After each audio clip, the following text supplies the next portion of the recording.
السلام علیکم برادران اسلام، بھائی بزرگوں، دوستو۔ آج میں آپ لوگوں کو حضرت ام سلمہ رضی اللہ تعالیٰ عنہا کے خاوند کی دعا اور ہجرت ام المؤمنین حضرت ام سلمہ رضی اللہ تعالیٰ عنہا حضور اقدس صلی اللہ علیہ وسلم سے پہلے حضرت ابو سلمہ صحابی رضی اللہ تعالیٰ عنہ کے نکاح میں تھی۔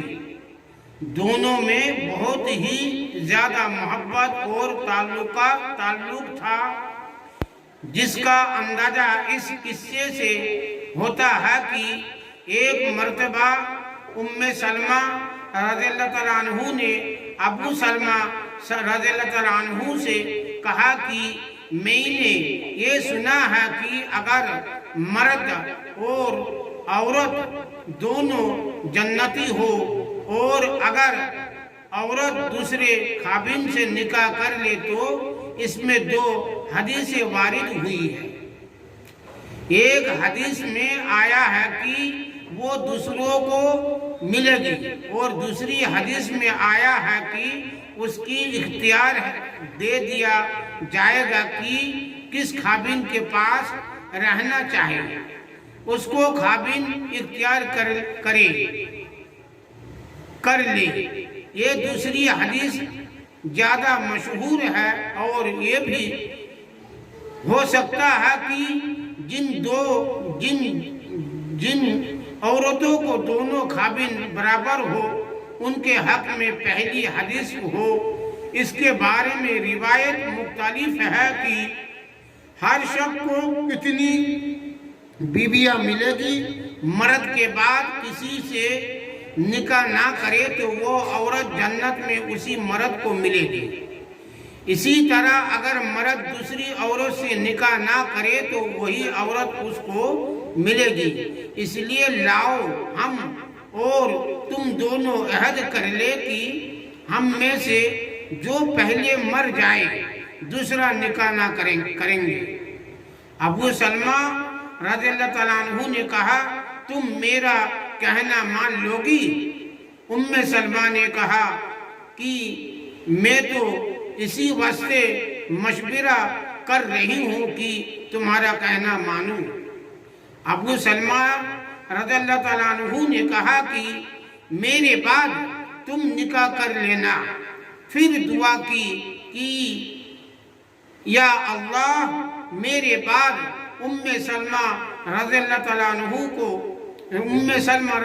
عنہا کو مجھ سے بہتر خاوند عطا فرما، جو نہ اس کو رنج پہنچائے نہ تکلیف دے۔ ابتدائے اسلام میں دونوں میاں بیوی نے حبشہ کی ہجرت کے ساتھ ہی کی۔ اس کے بعد وہاں سے واپسی پر مدینہ طیبہ کی ہجرت کی، جس کا مفصل قصہ خود ام سلمہ رضی اللہ تعالیٰ عنہا بیان کرتی ہے کہ اب ابو سلمہ نے ہجرت کا ارادہ کیا تو اپنے سامان اونٹ پر لادے اور مجھے اور میرے بیٹے سلمہ رضی اللہ تعالیٰ عنہ کو سوار کرایا اور خود اونٹ کے نکل ہاتھ میں لے کر چلے۔ میرے میکے کے لوگوں یعنی بنو مغیرہ نے دیکھ لیا۔ انہوں نے ابو سلمہ سے کہا کہ تم اپنی ذات کے بارے میں تو آزاد ہو سکتے ہو، مگر ہم اپنی لڑکی کو تمہارے ساتھ کیوں جانے دیں کہ یہ ہر شہر پھرے۔ یہ کہہ کر اونٹ کی نکل ابو سلمہ رضی اللہ تعالیٰ عنہ کے ہاتھ سے چھین لی اور مجھے زبردستی واپس لے آئے۔ میرے سسرال کے لوگ بنو عبد اسد جو ابو سلمہ کے رشتہ دار تھے، جب اس قصے کی خبر ملی تو وہ میرے میکے والوں بنو مغیرہ سے جھگڑنے لگے کہ تم نے اپنی لڑکی کو اس کے خاوند کے پاس نہیں چھوڑا، اور یہ کہہ کر میرے لڑکے سلمہ کو مجھ سے چھین لیا۔ جب میں اور میرا لڑکا اور شوہر تینوں جدا جدا ہو گئے، خاوند تو مدینہ چلے گئے، میں اپنے میکے میں رہ گئی اور اپنی ددی حال میں پہنچ گیا۔ میں روز میدان میں نکل جاتی اور شام تک رویا کرتی۔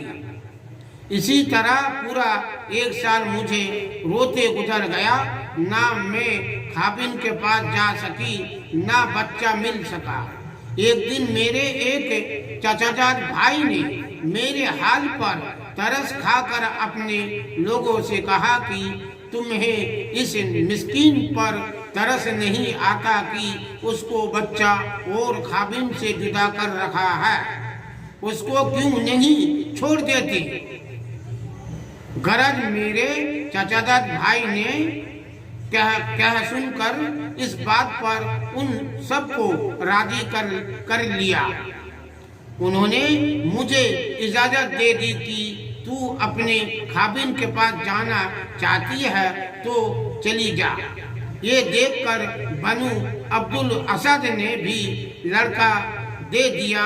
میں نے ایک اونٹ تیار کیا اور بچہ گود میں لپٹ کر اونٹ پر تنہا سوار ہو کر مدینہ کو چل دی۔ 3-4 میل چلی تھی کہ تنعیم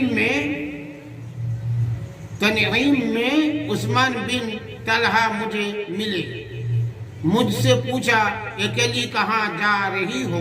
میں نے کہا اپنے خاوند کے پاس مدینہ جا رہی ہوں۔ انہوں نے کہا کوئی تمہارا ساتھ نہیں؟